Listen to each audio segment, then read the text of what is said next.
Hello students, I am Pavani, Assistant Professor from Pharmaceutical Engineering Department at BV Raju Institute of Technology.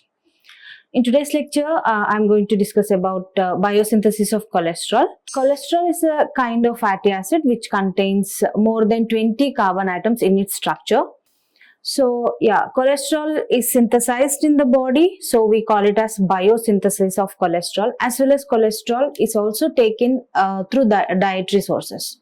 So 70% of the cholesterol is synthesized in the liver and intestinal mucosa, and 30% of the cholesterol is taken through diet.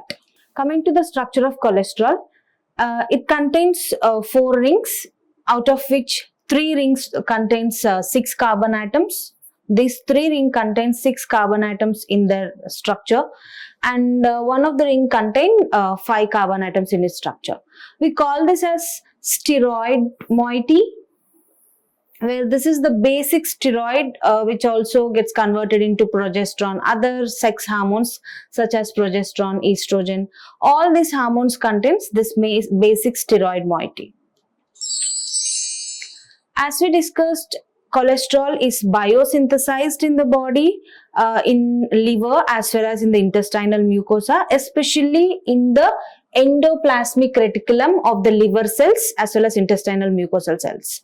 And it begins, the starting substrate of the cholesterol synthesis is acetyl coenzyme A, which is mainly derived from the glycolysis pathway and other oxidation reactions which occurs in the mitochondria of the cell. We discussed already that the basic substrates of cholesterol synthesis are cholesterol as well as acetoacetyl coenzyme A, which is formed from the acetyl coenzyme A. The key intermediates in cholesterol synthesis include HMG coenzyme A, mevalonic acid, isopentenyl pyrophosphate, let us name it as IPP as a shortcut, and squalene. So the major regulatory enzyme for the whole process is HMG coenzyme A reductase. So coming to the steps involved in cholesterol synthesis, there are only 5 to 6 major steps. Apart from that, there are many complex steps involved in this cholesterol synthesis. And the major key intermediates are already discussed in the previous slide. They are HMG coenzyme A, mevalonic acid, isopentyl, we call it as IPP, and we have geranyl pyrophosphate, farnesyl pyrophosphate, as well as squalene. These are the major key intermediates. So coming to the basic steps for the cholesterol synthesis, the initial substrate or the primary substrate of the synthesis is acetyl coenzyme A, and it gets converted into either HMG coenzyme A or it gets converted into acetoacetyl coenzyme A. This acetoacetyl coenzyme A further gets converted into HMG coenzyme A. Whole this process occurs in the presence of 2 enzymes. One is thiolase, which helps for the conversion of acetyl coenzyme A to acetoacetyl coenzyme A, as well as we have HMG coenzyme A synthetase, which helps for the conversion of acetoacetyl coenzyme A into HMG coenzyme A. Later on, there are many steps. HMG coenzyme A further gets converted into mevalonic acid.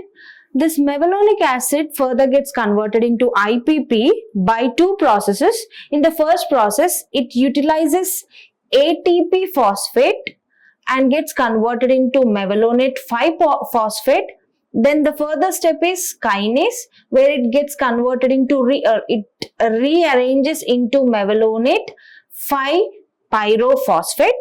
Then it gets converted into IPP, and this happens in the presence of decarboxylase enzyme. And isopentyl or IPP gets converted into dimethyl allyl pyrophosphate. There are 2 products from this IPP, geranyl pyrophosphate and dimethyl pyrophosphate. Geranyl pyrophosphate gets converted into farnesyl pyrophosphate. There is one interesting thing happens in each step of this reaction, that the initial product, that is acetyl coenzyme A, is a 2-carbon compound, Isopentyl pyrophosphate or IPP is a 5-carbon compound. Later it gets converted into geranyl pyrophosphate, which is a 10-carbon compound. Actually, isopentyl, one of the isopentyl gets combined with the another one. It's a combination reaction. Then it gives the 10-carbon compound. Farnesyl pyrophosphate is a 15-carbon compound and squalene is a 30-carbon compound. So at each step, there is addition of carbon compounds for the synthesis of cholesterol, and the end product cholesterol contains 27 carbons in its structure. Along with this cholesterol, there are two more byproducts, that is prenylated proteins, as well as we have heme ubiquinone. These two products are formed from the farnesyl pyrophosphate. Coming to the cycle, let us discuss important key points. That is acetyl coenzyme A, which is produced from the glucose, that is glycolysis cycle. It gets converted into, in the cytosol, it gets converted into HMG coenzyme A, and it also forms from the another product, that is acetoacetyl coenzyme A. So acetyl coenzyme A is involved in the synthesis of many fatty acids, and some of the acetyl coenzyme A is enter into cytosol to get converted into cholesterol, and the remaining it undergoes further processes in the mitochondria. And HMG coenzyme A is used for the synthesis of ketone bodies. HMG coenzyme A is a key intermediate for the synthesis of cholesterol, ubiquinone, as well as prenylated proteins. So mevalonic acid it's a 5-carbon isoprenoid. It gets converted into IPP. IPP gets converted into 2 IPP molecules condenses, and it gets converted into 10-carbon compound geranyl pyrophosphate GPP, which reacts with the further 5-carbon compound unit, and it gets converted into 15-carbon compound farnesyl pyrophosphate. Squalene is formed from the two 15-carbon components, and this contains 30 carbons in its structure. And yes, this squalene further gets converted into lanosterol. Lanosterol gets converted into cholesterol through a series of steps. It may include 19 to 21 further steps for the conversion of lanosterol into cholesterol. So this ring structure of cholesterol further gets converted into other sex hormones. As we discussed, they get steroid structure. The ring structure of cholesterol cannot be degraded in the body, and the bile salts, it can be excreted only through the feces. And the major form of cholesterol, the major structure of cholesterol contains steroid nucleus, which can be excreted through the feces. Cholesterol is present in almost all animal cells in its cell membrane, and this cholesterol gives fluidity, that you can bend the cell membrane, then it comes back to its original structure, which we term it as fluidity.